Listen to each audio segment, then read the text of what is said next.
la zone bateau. On parle avec Michel Brassard. Michel, comment on se prépare pour une longue destination? Comment on s'organise?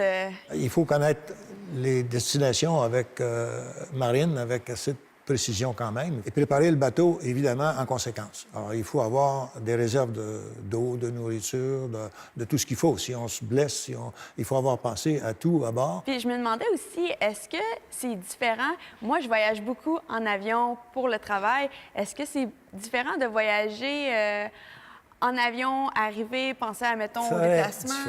Très différent, oui. Quand on débarque de l'avion, on est un pur étranger, un touriste, quelqu'un que... Quand on débarque en bateau, il y a un quai, il y a des pêcheurs, il y a des gens de la place, il y a d'autres gens de bateau. C'est pas le même accueil. C'est beaucoup plus accueillant qu'un aéroport, oui. C'est pas du tout la même façon d'arriver, c'est pas le même monde, c'est pas la même ambiance. Et on se sent vraiment invité dans le pays quand on arrive sur un port plutôt qu'un aéroport. La passion, Michel, est-ce que c'est venu à la retraite? C'était probablement à la naissance, oui.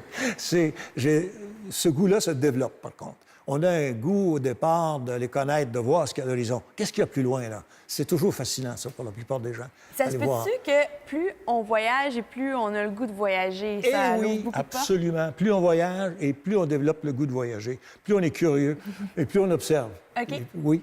Est-ce que ça arrive des fois qu'on rencontre d'autres bateaux, qu'on développe une relation? Absolument.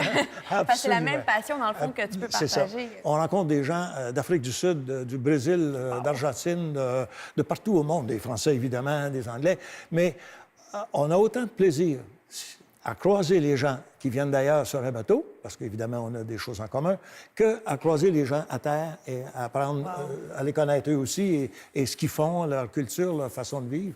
C'est intéressant à C'est apprendre, très intéressant. Ça arrive, la première traversée, le premier matin, quand le soleil se lève, puis qu'on voit notre île de destination là, qui se forme doucement à l'horizon.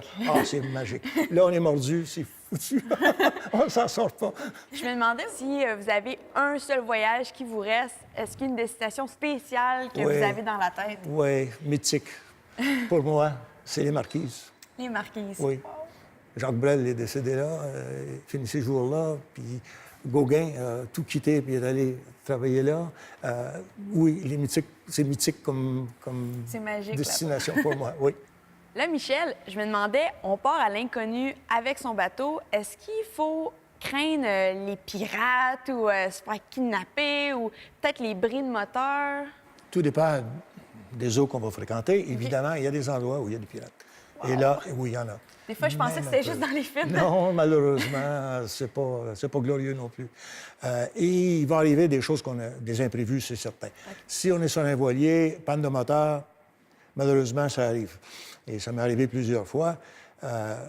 C'est pas une catastrophe sur le voilier, parce qu'on a... La voile. On se déplace autrement. C'est un peu un problème quand on arrive dans un port, par contre. Oui, ça arrivé quelquefois. Et il faut... À mon sens, il faut s'aguerrir à ça en faisant des voyages de plus en plus difficiles, mais dans des conditions pas toujours faciles. Et le prendre graduellement. Lorsqu'on fait des longs voyages comme ça, on doit voir des choses exceptionnelles. Plusieurs, mais une, entre autres, c'est un après-midi où le vent est très faible. On contourne Margarita, il n'y a pas beaucoup de courant, il n'y a pas beaucoup de vent, il fait un soleil magnifique. Et puis, une baleine passe à côté et on voit le jet. Et 2 minutes plus tard, le jet est à côté du bateau. La baleine est venue s'approcher? La baleine est venue à côté. C'est un baleineau, en fait, qui faisait peut-être 15 mètres. OK. Et il est à côté du bateau. Mais il est à 15 cm du bateau, hein? Il est juste à côté du bateau. Il est passé devant, on l'a suivi. Il nous a accompagnés pendant 1 heure. Wow, c'est vraiment exceptionnel. Merci beaucoup, M. Brassard, d'être passé dans mon garage.